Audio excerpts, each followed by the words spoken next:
એ રઘુનાથજીની પ્રાપ્તિ માટે આ તુલસીકૃત રામાયણ, જેની રચના ગોસ્વામીજી મહારાજ તુલસીદાસજીએ કરી છે, જેની અંદર 7 સોપાન છે, એ જ સોપાન જેવા સોપાન આપણા જીવનમાં છે. બાલકાંડ છે, અયોધ્યાકાંડ, અરણ્યકાંડ, કિષ્કિંધાકાંડ, સુંદરકાંડ, આ બધા એક એક જે સોપાન છે, આપણે આખી કથા દરમિયાન શ્રવણ કરીશું. એક એક સોપાન અને રામચરિતમાનસમાં કહેલી એક એક વાત એ આપણા જીવનમાં ઘણું તો આપણે કરીએ છીએ ને આપણને ખબર નથી, બહુ લાગુ પડે છે. કારણ કે શીખવવા માટે જ તો શ્રી રામનો અવતાર થયો હતો. એ રામચરિતમાનસ, જે રામચરિતમાનસ એ તો ગોસ્વામીજી મહારાજનો જે મોહ હતો, એ મોહ તોડી નાખ્યો. કેવો મોહ!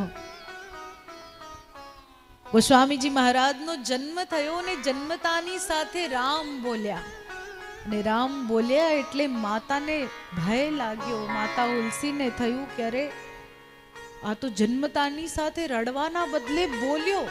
કોને ખબર આ કેવો બાળક હશે? શું કોઈ દૈત્ય હશે? શું કોઈ હસુર હશે? ભયભીત થઈને બાળકને વનમાં ફેંકાવી દે છે ને દાસી એ બાળકને પોતાના પાસે રાખી એમને ઉછેરીને મોટું કરે. એ તુલસીદાસજી મહારાજના લગ્ન થયા. પત્ની માટે પ્રેમ, કેવો પ્રેમ! જેવો અત્યારે કલયુગમાં મનુષ્યને હોય ને, તારા વગર તો કઈ છે જ નહીં, તારા વગર તો સંસારમાં કઈ જીવવા માટે જ નથી, એવો પ્રેમ તુલસીદાસજી મહારાજને થયો. એક દિવસ પત્ની પિયર ગયા.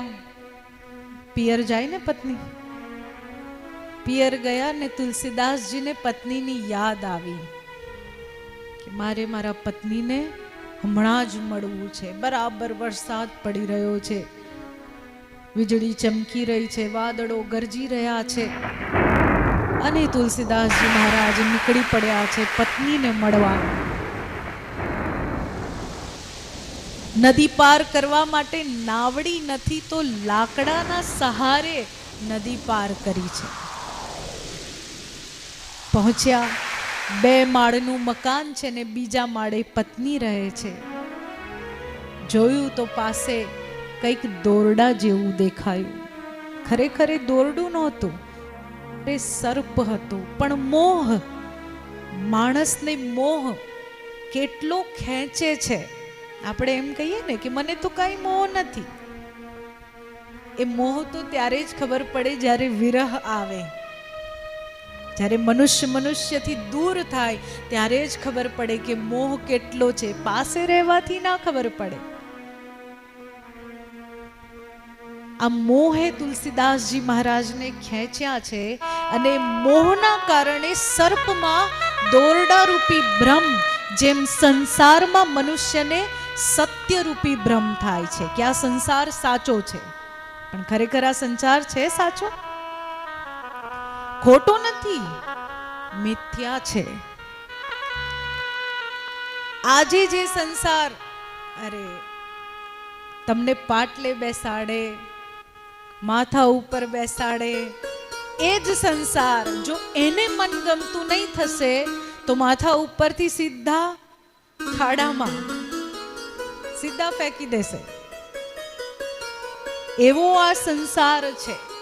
અને આપણને શું ભ્રમ થયો છે કે આ જ સત્ય છે, આ મારો પરિવાર જ સત્ય છે, મારી પત્ની, મારો પતિ, મારા બાળકો, મારા આસપાસના લોકો, મારા મિત્ર, મારા સગા સંબંધી, આ જ સત્ય છે.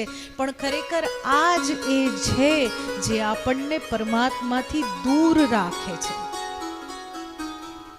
સનાતન ધર્મ શું કહે છે? કર્તવ્ય પ્રતિકર્તવ્યમ મેષુ ધર્મ સનાતન. જેણે આપણા માટે કંઈક કર્યું છે એના માટે કંઈક કરવું, એ જ સનાતન ધર્મ છે. પોતાના કર્તવ્યનું પાલન, માતા પિતાએ મને જન્મ આપ્યો, પાલી પોષીને મને મોટી કરી, તો હું એમની સેવા કરું એ મારું કર્તવ્ય છે. ગ્રહસ્થાશ્રમમાં પ્રવેશ કર્યો, લગ્ન કરીને પતિ સાથે કે પત્ની સાથે જોડાયા, તો એમને ખુશ રાખવા એ મારું કર્તવ્ય છે. પણ એમને ખુશ રાખવાના ચક્કરમાં હું એટલો આંધળો થઈ જાઉં કે મને એ પરમાત્મા જે મને ખુશ રાખી રહ્યો છે એને જ ભૂલી જાઓ, તો નૈયા ડૂબી જશે. તો નૈયા ભવસાગર તરી શકશે નહીં. તુલસીદાસજીને એવો મોહ થયો છે કે મારી પત્ની જ મારું સર્વસ્વ છે. મારી માતાએ તો મને ત્યાગી દીધો, સંસારે ત્યાગ્યો, પણ મારી પત્ની જ તો છે જે મારો સહારો છે. તુલસીદાસજી સર્પનો સહારો લઈને ચડ્યા, દરવાજો ખખડાવ્યો, પત્ની બહાર આવ્યા, કહ્યું કઈ રીતે આવ્યા? કહે આ રીતે આવ્યો, આટલા કષ્ટ સહન કરીને. ઉપર કઈ રીતે ચડ્યા? કહે આ દોરડું લટકે છે ને. પત્ની નજર નાખે છે તો એ સર્પ તે જ સમયે ત્યાંથી ચાલતો પસાર થાય છે. અરે તુલસીદાસજી મહારાજ, જેટલો પ્રેમ મને કરો છો એનાથી 10% પ્રેમ પણ જો તમે રઘુનાથજીને કર્યો હોત તો તમારો ઉદ્ધાર થઈ જાત. પત્નીને એમ હતું, તુલસીદાસજીને એમ હતું કે મારી પત્ની મને જોઈને કેટલી ખુશ થશે. જ્યારે એને ખબર પડશે કે હું આટલા કષ્ટ સહન કરીને આવ્યો છું તો એ મને હૃદયથી લગાડી દેશે. પણ પત્નીએ શું કહ્યું છે? ના, તમે ખોટું કર્યું. તમે એટલા બધા મોહાંધ થઈ ગયા કે તમે એટલા બધા કામને વશીભૂત થઈ ગયા કે તમને સર્પ પણ ના દેખાયો.